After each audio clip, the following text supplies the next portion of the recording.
Chapter 1. The Proposal. Captain Traore received a stunning proposal that would change everything. Walmart offered $1 billion to enter Burkina Faso. In the same breath, they requested tax exemptions, foreign staffing, and full supply control. Traore listened quietly, arms folded, face unreadable. When the American envoy finished, there was a moment of silence that seemed to stretch across continents. Then Traore leaned forward and said calmly but firmly, "Africa is not for rent." What happened next shocked the world.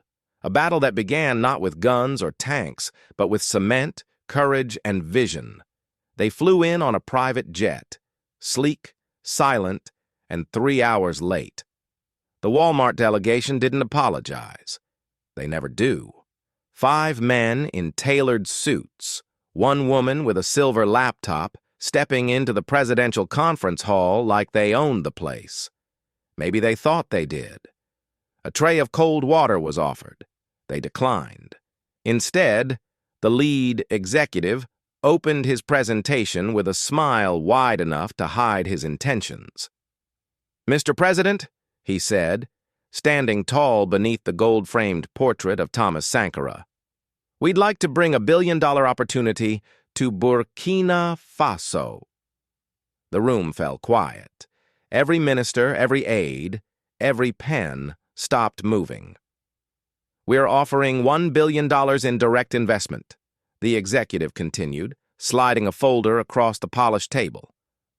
"Jobs, infrastructure, access to the global supply chain." Traore didn't touch the folder. He watched the man carefully, the way a farmer watches clouds before a storm. The executive kept going, unbothered by the silence. "In return, we ask for standard conditions, tax exemptions for the first 20 years, foreign experts to manage supply logistics, full control of sourcing." Translation: "We bring the goods, you bring the land, and you stay out of the way." Still, Traore said nothing. The American envoy chuckled lightly, a sound that echoed off the walls like coins dropping into an empty well. "Captain, it's a win-win. We modernize your economy. You show the world you're open for business." That's when Traore finally leaned forward, placed both hands on the table, and said words that would be remembered for generations. "Africa is not for rent." The temperature in the room dropped 10 degrees.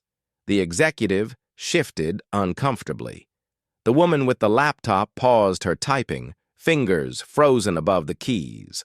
Traore continued, voice steady as granite. "You think this is a poor country waiting for rescue. What you don't understand is, we're not looking for a savior. We're building something no one's seen before." They tried to regroup, offered to adjust their terms, promised to include local produce in stores. "We can compromise," they said, but the door had already closed spiritually, if not yet physically. The next morning, headlines around the world read, "Burkina Faso rejects Walmart's $1 billion entry plan." Some called it bold, others called it foolish. But in the streets of Ouagadougou, the people called it something else: independence. Chapter 2. The Vision. Traore didn't waste time wallowing in international criticism. He called an emergency cabinet session that very night. The mood was electric with tension. Some ministers worried openly that the economy couldn't take the hit. Others feared retaliation, financial, political, or worse. The finance minister cleared his throat nervously. "Captain," a worried minister said, "the numbers, they don't lie. We lack the infrastructure for—" "With what money?" another cut in. "$1 billion could—" "With our hands," Traore interrupted. "Our mothers will shop there. Our teachers. Not with debt, with what's ours." One minister leaned forward. "But how do we even start? A mall? Some kind of—" "We start with what people need," Traore said, turning from the window. "Food that's fair. Stores that feel like home. A spark lit the room. One by one, voices joined in. Plans emerged like seedlings after rain. Ideas collided and merged. Hope, once silent, spoke aloud with growing confidence. That night, no one left early. They argued, drew sketches on napkins, drafted logistics plans on chalkboards. They mapped the country not by borders, but by products. Rice from the west, milk from the north, vegetables from the center. Every region had something. Every family could be part of something bigger. A logistics colonel, usually quiet during policy meetings, leaned forward and laid out a plan that stunned the room. "I've spent years studying our transport routes for military supply," he said. "If we shift priorities, those same routes can move goods. Fast, efficient, cheap."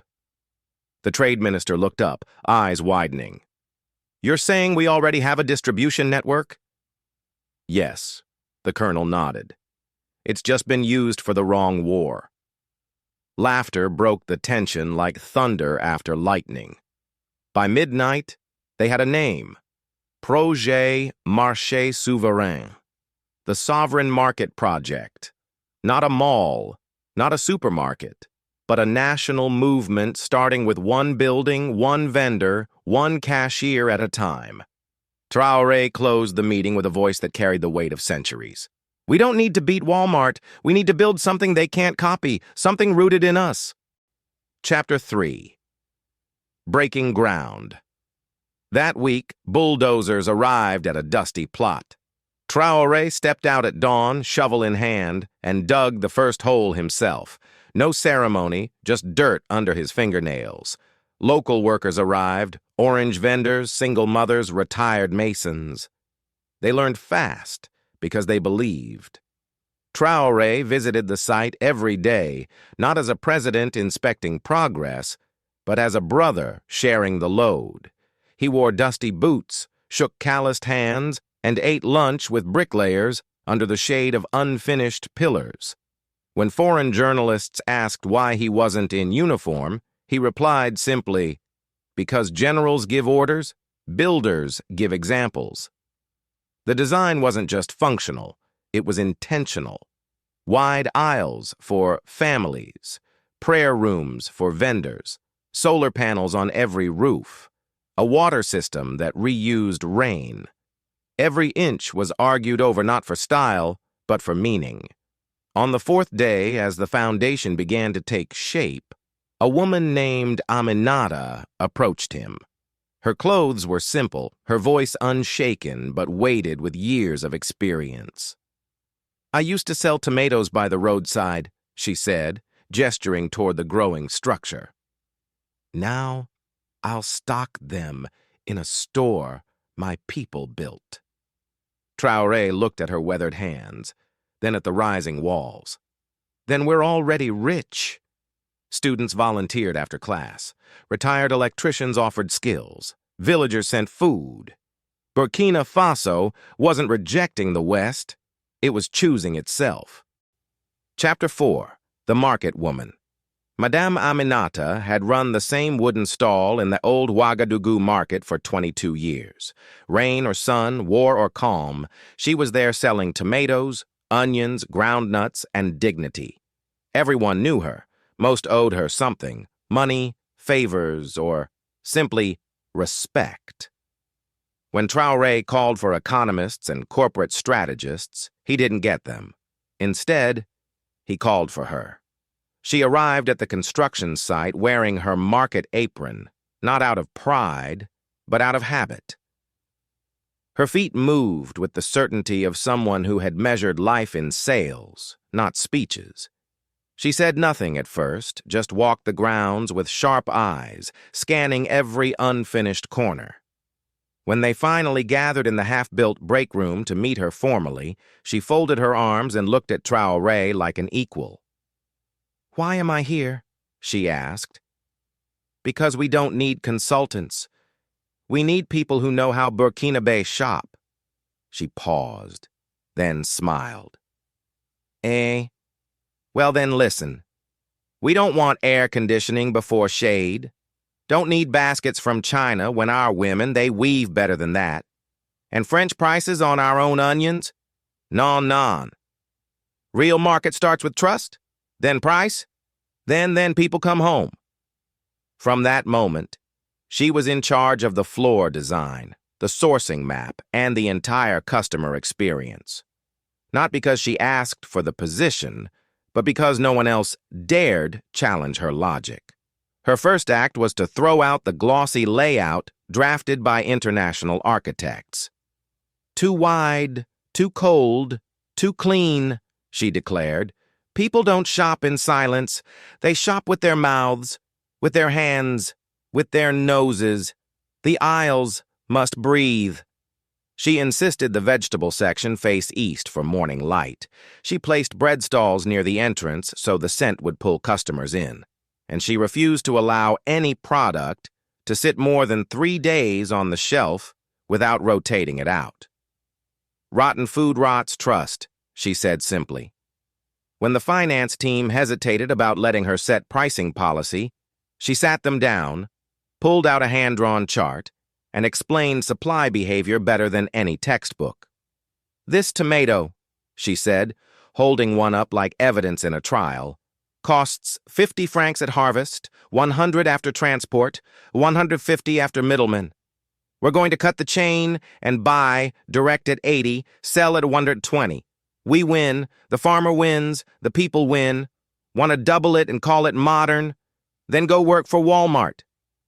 From that day forward, no one questioned her pricing again. Chapter 5. The Colonel's Network. Colonel Traoré never introduced himself as an architect or logistics expert. He wore no badge, held no design degree, but when he walked into the command tent that now served as the logistics office for Ouagadougou Mall, everyone knew something fundamental was about to shift. He unrolled a massive map onto the table, creases still fresh from folding, ink arrows and dots marking territories like a battle plan. This, he said, tapping the center, is not just a market. If roads are arteries, we become the heart. He drew lines from each town toward the capital. Koudougou has dairy, Banfora has rice, the Sahel has meat, but no reliable routes. He drew thick lines from each town toward the capital, then more lines spreading out to smaller cities. Fadangourma, Bobo-Dioulasso, Kaya. This, he said, tapping the web he'd just drawn, is the nervous system of our sovereignty. Traoré studied the map in silence. Can it work? Traoré looked up, his eyes holding the weight of logistics campaigns that had kept soldiers fed in hostile territory. It has to, or the market fails before it opens. He wasn't a man of spreadsheets. His calculations lived in memory and sweat. Years spent coordinating battlefield supplies had given him an intuitive understanding of time, distance, and breakdown rates. He knew how long a truck could last, how fast roads degraded in rain, how much time you lost at every broken bridge. Now he repurposed all of that knowledge not for war, but for bread. They gave him a small team of former soldiers turned planners, mechanics who knew how to rebuild engines without manuals. One even joked, "We used to carry bullets. Now we carry bananas." Chapter 6. The Opening. It opened with no VIPs, no foreign ambassadors, no luxury cars. Just the people, hundreds of them, barefoot children and grandmothers in woven wraps, vendors in work aprons, carpenters with sawdust still on their hands. They gathered as the sun rose, not to witness a shopping center opening, but to celebrate a victory. Prima Center was unlike anything in Burkina Faso. Built in the heart of the capital, it stood low and wide, not a glass tower reaching toward foreign skies, but a shaded plaza wrapped in local art and woven steel. The walls told stories in carved reliefs, rivers and drums, farmers and markets. Pillars bore traditional symbols.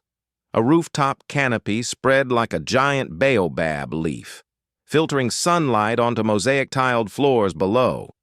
This wasn't a mall. This was a statement. The first thing people noticed wasn't the size or the architecture, it was the smell. Fresh millet bread from the community oven, grilled fish from the food court, hibiscus tea boiling at vendor stalls. Every scent whispered, "This is yours." Children chased each other across wide open spaces designed for play, not just commerce. Elderly men leaned against hand-carved benches, nodding in rhythm to a live xylophone band. On one end of the plaza, artisans painted on stretched fabric. On the other, literacy classes were already underway under a shaded corner labeled Knowledge Circle. Prima wasn't just about selling things, it was about reminding people they had value before money was ever involved. Madame Aminata stood near the ceremonial ribbon, wearing her signature head wrap and market sandals. She had refused offers for tailored dresses or stage makeup. "This is my face," she said simply. "This is my place." She held the scissors but didn't cut immediately. First, she spoke to the gathering crowd, her voice carrying across the plaza without amplification. "When I sold tomatoes under a tarp," she began, "they told me that progress had no place for people like me. When we asked for better conditions, they said we needed permission." She lifted the scissors high. "Well, we built this without permission." The crowd erupted, but instead of cutting across one ribbon at one entrance, she cut four, each facing a different part of the city, symbolizing equal access from every direction. No main entrance, every direction mattered. Chapter 7. The Price War. But Walmart wasn't finished. If they couldn't buy their way in, they would price their way in. It began quietly. A billboard appeared overnight near a bus station on the east side of Ouagadougou. Imported quality, unbeatable prices, Western stores now 30% off. Within a week, it was everywhere. Posters, radio jingles, truck-mounted loudspeakers. The message was clear and coordinated. Western chains operating in West Africa were slashing prices across the board. Rice, sugar, oil, toiletries, all suddenly cheaper than the locally sourced alternatives filling the shelves at Prima Center. For global corporations, it was a tactic pulled from a familiar playbook: flood the market, lower prices, starve the competition. It had worked in dozens of countries. They assumed Burkina Faso would fold like the rest. Traore was briefed on the price war during a late-night strategy meeting.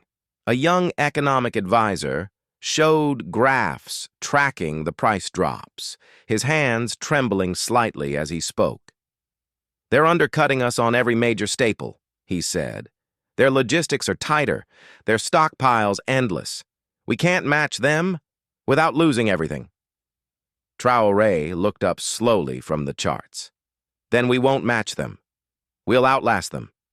"But Captain," the advisor pressed, "customers are already noticing. Some are going back to foreign stores." Aminata, sitting across the room, set her pen down and leaned forward with the patience of a teacher. "People don't eat prices," she said firmly. "They eat food. Food grown with care, sold with truth, priced with respect. Let them sell discounts. We'll sell dignity." Chapter 8. The Tragedy. The tragedy struck during the 4th month of construction at the Abdul Saneh Agricultural Hub, the massive storage center that would anchor the entire supply network. Abdul Saneh wasn't rich or famous. He grew ground nuts and onions on 4 hectares of land outside Sabu. When the Sovereign Market Project called for volunteers to help build the new warehouse, Abdul was among the first to arrive. "If it helps my village eat better," he had said, rolling up his sleeves, "I'll carry bricks until my back gives out." He worked without pay, helping dig foundations, pour concrete, lift steel beams. Every day after tending his crops, he would drive his old motorcycle to the construction site and work until sunset. Then, On a sweltering afternoon in the 4th month, while carrying a load of concrete blocks, he collapsed. The doctor said it was a heart attack. His body was exhausted from months of double labor. The nearest clinic was too far. He didn't make it to see the warehouse completed. For weeks, the construction site fell eerily quiet. Some workers stopped showing up. Others whispered that it might be a bad omen.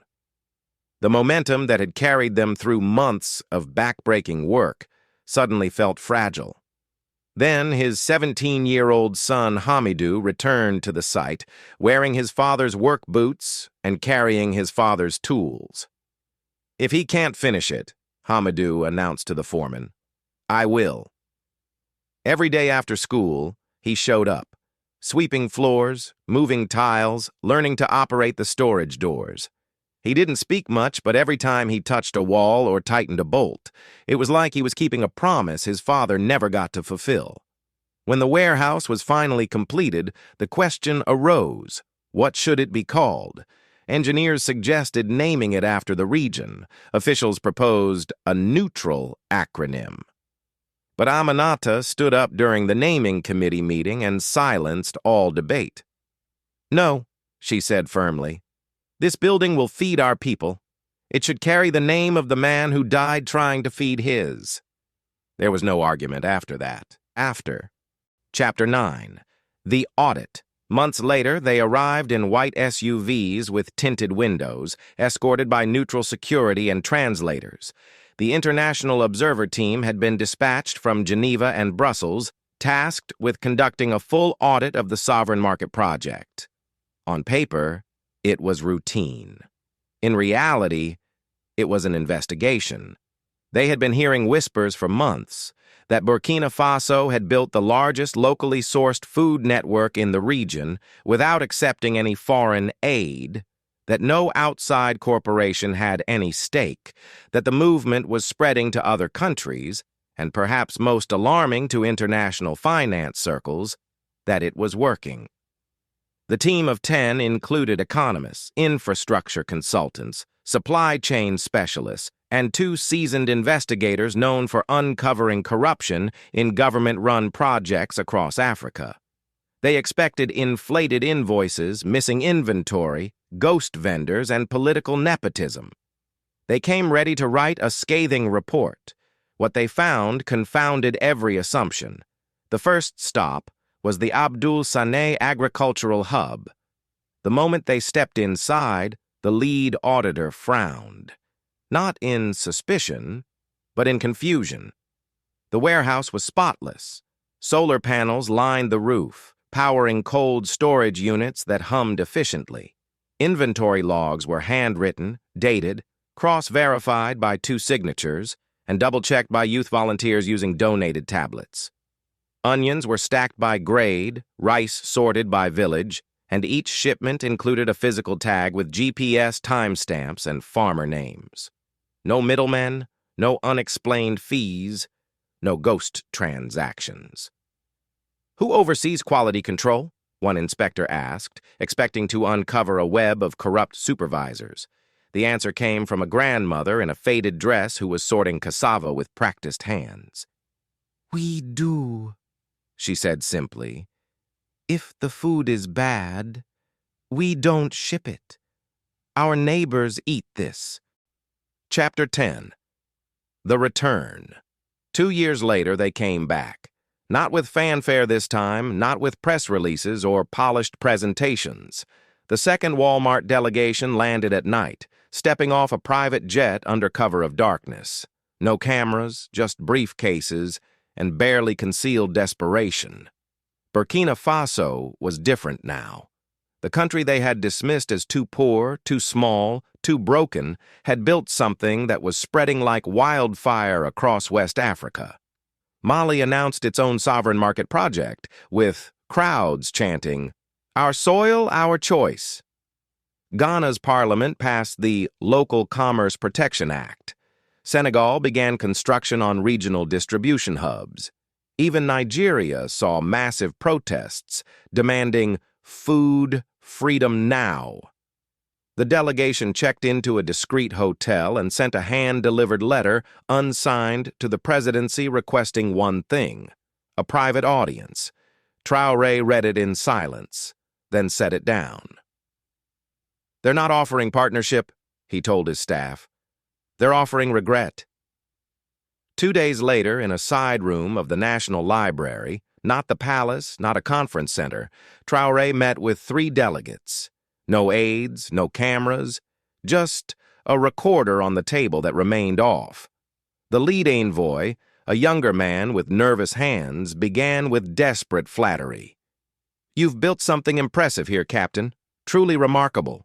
We've studied the reports, your logistics model, your vendor trust strategy, your community integration. It's unique."